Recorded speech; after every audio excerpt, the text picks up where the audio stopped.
कथा प्रवक्ता मुरारी बापू द्वारा व्यासपीठ से भगवान श्री कृष्ण, बलराम और उनके परिवार के बारे में अभद्र टिप्पणी किए जाने पर आक्रोशित ब्रजवासियों द्वारा गुरुवार को बैठक कर आगे की रणनीति बनाई गई।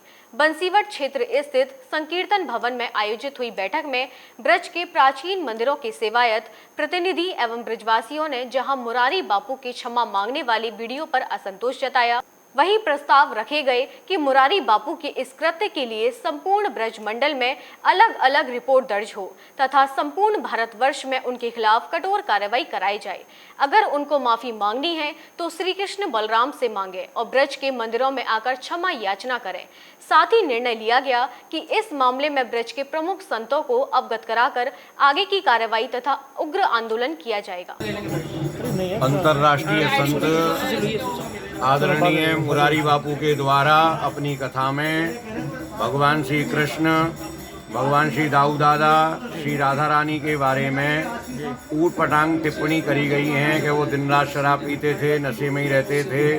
हमारे भगवान को आदमी कहा गया है कि ये आदमी फेल हो गया, ये आदमी धर्म के प्रचार के लिए आया था, धर्म का प्रचार नहीं कर पाया और ये महिलाओं में ही व्यस्त रहता था। बहुत ही ऊटपटांग बातें कही गई हैं। इससे हम सब ब्रजवासी बड़े आहत हैं। श्री मुरारी बापू को श्री बलराम जी, श्री कृष्ण कन्हैया, श्री राधा रानी से माफ़ी मांगनी पड़ेगी और ब्रजवासियों से भी क्षमा याचना करनी पड़ेगी। आज मुरारी बापू जो करते हैं उनका अनुगमन और कथावाचकों के द्वारा किया जाता है। बापू गजल गाते हैं, बापू गाना गाते हैं या बापू और भी कोई चुटकुलाबाजी करते हैं तो छोटे कथावाचकों को वो आदर्श लगता है और वो भी वही करने पड़ते हैं। बापू के बराबर लोगों का स्थान नहीं हो सकता है, लेकिन आदर्श बन जाएगा कि साहब ये भी कहते हैं और भी करने लग जाएंगे। आज हिंदू होकर के, सनातन धर्म के कथावाचक होकर के, सनातन धर्म के सबसे ज़्यादा पूजे जाने वाले देवता के बारे में ऊट पटांग शब्द बोला जा रहा। हम सनातनवादी हैं, हम तो कहेंगे बलराम जी से, हमारे कन्हैया से, हमारी राधा रानी से बापूजी स्पष्ट माफ़ी मांगे। आज ये विचार हुआ है, कोई बैठक आयोजित नहीं हुई थी। हम सभी ब्रजवासी काफ़ी दिनों से आहत थे कि हम सभी सनातन प्रेमियों के आराध्य भगवान श्री कृष्ण बलराम राधा रानी जी के प्रति और मूल सनातन धर्म की रीढ़ के प्रति जो वक्तव्य श्री मुरारी बापू जी द्वारा दिया गया है उससे हम सभी व्यथित हैं, आहत हैं।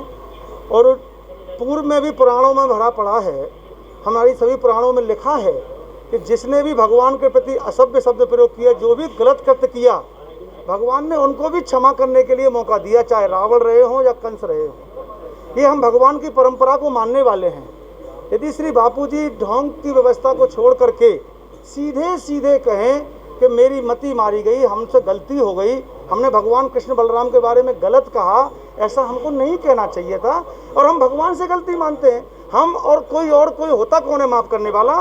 जिसके वो अपराधी हैं उनसे गलती माने, ब्रज में आएँ, ब्रज के प्रमुख देवालयों में जाएँ, ब्रज की गलियों में जाएँ, ब्रजवासियों से क्षमा मांगे। सुनने में आया, एक वीडियो वायरल हुआ, मुरारी बापू जी ने क्षमा मांगी है सनातन धर्मियों से। ये सनातन धर्मियों का अपराध नहीं है। ब्रजवासी बड़ी विनम्रता पूर्वक कह रहे हैं क्योंकि ब्रजवासी ठाकुर जी के प्राण हैं, इसलिए प्राण स्वरूप मानकर। और मुरारी बापू अगर कृष्ण उनके इष्ट हैं तो ब्रजवासी भी उनके कुछ लगते ही हैं। इसलिए हमारा श्री मुरारी बापू जी से विनम्र निवेदन है, क्षमा कृष्ण बलराम से मांगिए। दूसरी बात, आपने जो क्षमा मांगी है उस क्षमा में बलराम जी के लिए, दाऊ जी के लिए कोई शब्द नहीं है, राधा रानी के लिए कोई शब्द नहीं है, भगवान के परिवार के लिए कोई शब्द नहीं है। सभी ब्रजवासियों की यही मांग है कि अविलंब दाऊ जी के बारे में स्पष्टीकरण दिया जाए। अगर ऐसा है कि दाऊ जी शराब पीते थे तो हम लोग शराब का भोग लगाना क्यों नहीं शुरू कर दें? इससे समाज में गलत संदेश जाएगा। उस संदेश के बारे में बापू सोचें। ऐसा ना दाऊ जी ने कभी किया, दाऊ जी को भांग का भोग लगता है, दाऊ जी ने कभी मदरा पान किया नहीं और 24 घंटे शराब पीने वाला बताने से ब्रज के राजा दाऊ जी के कारण ब्रज की प्रजा को बहुत अपार कष्ट है। बापू के प्रति जो सबका सम्मान था उस सम्मान में कहीं ना कहीं ठेस पहुंची है और हम चाहते हैं वो सम्मान बना रहे। इसलिए बापू अविलंब पहले तो बलराम जी, राधा रानी, भगवान के परिवार के संबंध में स्पष्ट रूप से क्षमा मांगते हुए, भगवान से, किसी से नहीं मांगनी है, भगवान से क्षमा मांगनी है।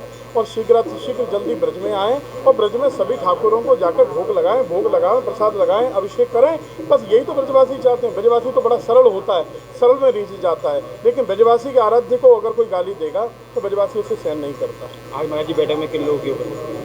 आज ब्रज में आज तो केवल मुख्य बैठक बुलाई गई थी और अगर आवश्यकता पड़ी तो बहुत जल्दी 1 हफ्ते के अंदर बहुत बड़ी बैठक बुलाई जाएगी, क्योंकि धारा 144 लगी हुई है, लॉकडाउन है।